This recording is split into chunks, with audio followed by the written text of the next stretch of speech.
There are developments in the investigation into the killing of young Dolph, the promising rapper and father of two. Just hours ago, authorities arrested a suspect, and we learned a second man, already in custody, has been indicted on murder charges. The news comes 2 months after young Dolph's violent death. Here's Nightline's Ashin Singh. In many ways, Memphis is Music City. It's rock and roll, and it's the blues. It's gospel, jazz, and soul, too. It's a city that's fostered so many music dreams.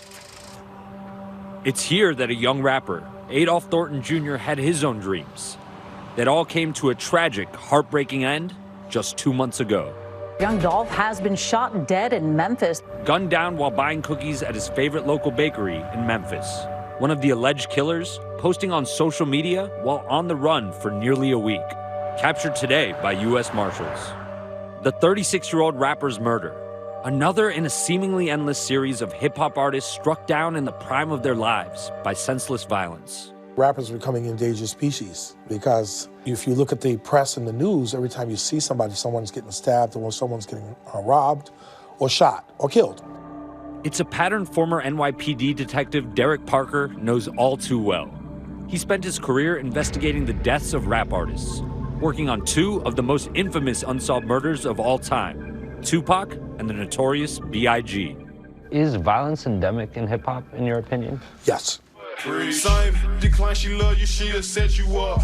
Young Dolph was an independent artist whose calling card was his authenticity and unique voice, rising to prominence in 2014 with his hits like Preach. A storyteller of the streets. He was a storyteller of the issues that was happening in society. Like many before him, young Dolph was far too familiar with the violence that often surrounds the hip-hop industry, surviving 2 shootings in 2017 and releasing his album Bulletproof 100 shots with the track 100 Shots inspired by the incidents. 100 drops. Last November, young Dolph was in Makita's Cookies, one of his favorite bakeries in Memphis that he had just visited the week before. What you get? Chocolate chip, don't hot.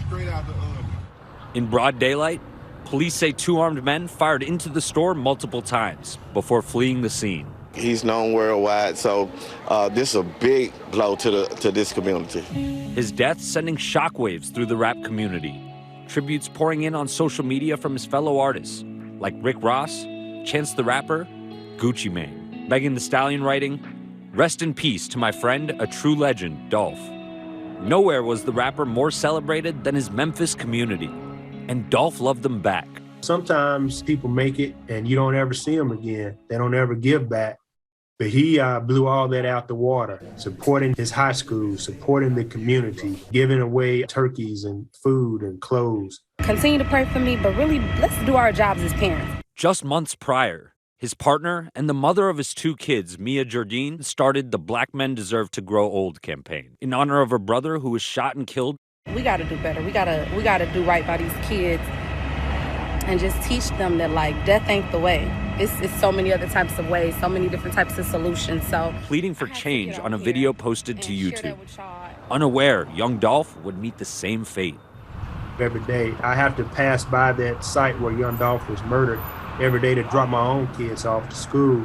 And right above that site, you see the billboard, young black men deserve to grow old. And it's just such a poignant moment. Police released these photos of the suspected shooters, later identified as 32-year-old Cornelius Smith and Justin Johnson, a 23-year-old rapper who goes by the stage name Straight Drop. Memphis police issued a first-degree murder warrant for Johnson last week in connection with young Dolph's death.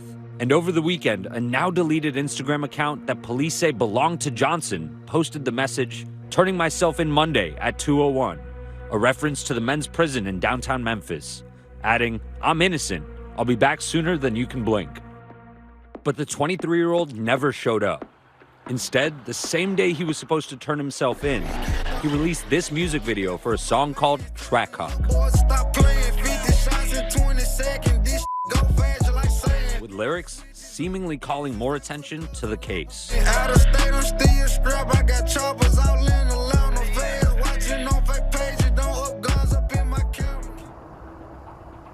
Today, Johnson was captured by U.S. Marshals in Indiana, 55 days after the shooting. And authorities also announced that Smith, the other suspect, had been arrested last month for vehicle theft in relation to the shooting. Today, he was indicted on first-degree murder charges. Authorities have yet to release any information on a possible motive. They'll get to the bottom of all of that, and because I think the public really wants to know why this guy got killed like that. Young Dolph's life, his generosity, his community spirit, and untimely death are reminiscent of the 2019 murder of another beloved rapper, Nipsey Hussle. He was the neighborhood prince. He brought a lot of hope and change to the community. Since Nipsey's death, the hip-hop community has been reeling from a steady stream of loss.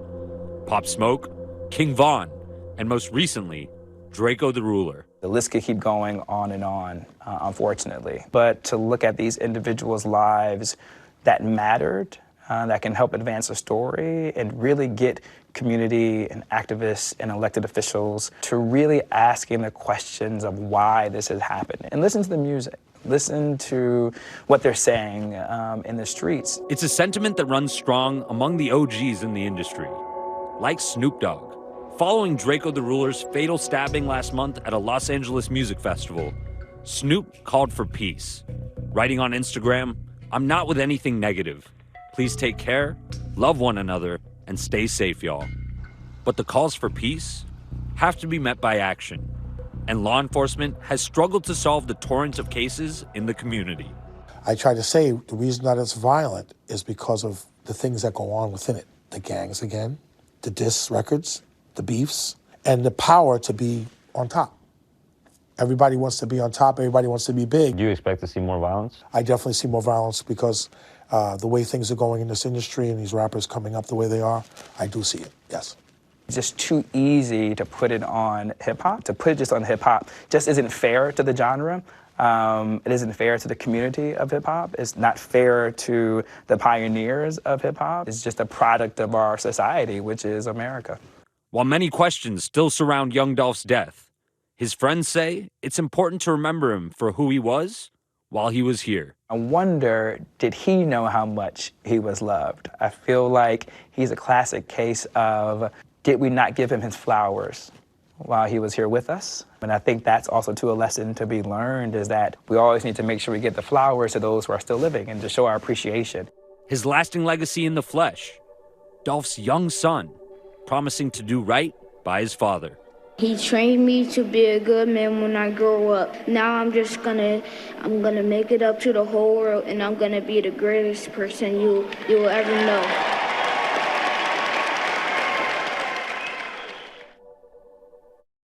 Our thanks to Ashen.